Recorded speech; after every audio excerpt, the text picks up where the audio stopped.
عارفين اسرار السنجاري المشوي على شبكه لما ياخد اللون الاحمر الجميل ده كده، واسرار التتبيله والخلطه ونزول برضو السمكيه من على الشبكه على الطبق بسهوله؟ اسرار بسيطه وجميله جدا، تعالوا مع بعض نقول عليها. معانا 3 سمكات قاروص هنعملهم سنجاري مشويين على شبكه، وهنشوف ايه الخلطه وايه التتبيله وازاي بننضفهم بالطريقه دي. ويلا نبدا الحكايه بذكر الله والصلاه على الحبيب النبي صلى الله عليه وسلم. وعشان ما ننساش نحط لايك بالله عليكم، وتعالوا مع بعض نعرف ان القاروص ده من احلى واجمل الاسماك اللي بتتعمل سنجاري على شبكه، اما على الشوايه او داخل الفرن كده او على الفحم. وتعالوا مع بعض كده هبسط لكم الامور. هنفتح الاول السمكيه كده من عند الراس، وبعد ما نفتح راس السمكيه بندخل السكينه من فوق السلسله ونسحبها حتى الديل بتطلع معانا بالشكل ده كده مفتوحه فراشه. لو عايزين نشيل السلسله بنشيلها بالشكل ده كده، ولو عايزين نسيبها بنسيبها عادي. اهم حاجه نشيل كل اللي جواها كده وننضفها تنظيف كامل. والسنجاري المشوي على شبكه بنسيب القشر زي ما هو، حتى الزعانف كمان بنسيبها. ركزوا كده، فتحنا الراس وهنفتح سمكايه من الظهر، وبعد كده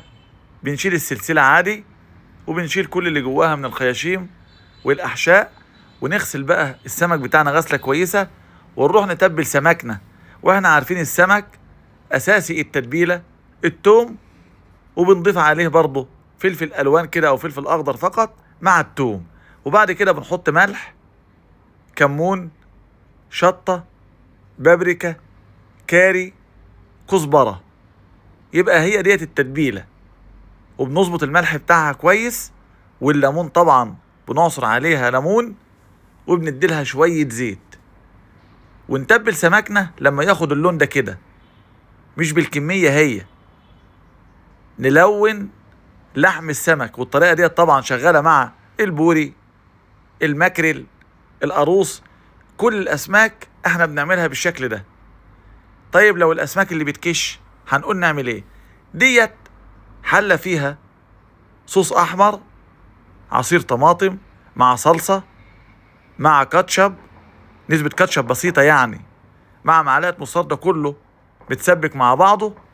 وادينا الصوص وندخل السمك الشواية، طبعا الخلطة بصل فلفل طماطم مع السنجاري دايما ياخد اللون ده وينشف، ونطلعه يكمل سواه على الشواية من فوق. وبعد ما يستوي تعال اتفرج على السهولة. السمكية ليه ما لزقتش منك يا شيف رضا زي ما بتلزق مننا على شبكة؟ عشان بسويها كويس. استنى لما السمكية تنشف في الفرن بالشكل ده كده، واكمل سواها فوق ظهر الشواية. السمكية هتطلع معايا بسهولة شدة، يعني مش طرية او لازقة في قلب الشبك. رشة الخضرة شبت، بقدونس، كزبرة. اهو جرنشنا طبعا السمك بتاعنا شكله جميل جدا. معايا 3 بوريات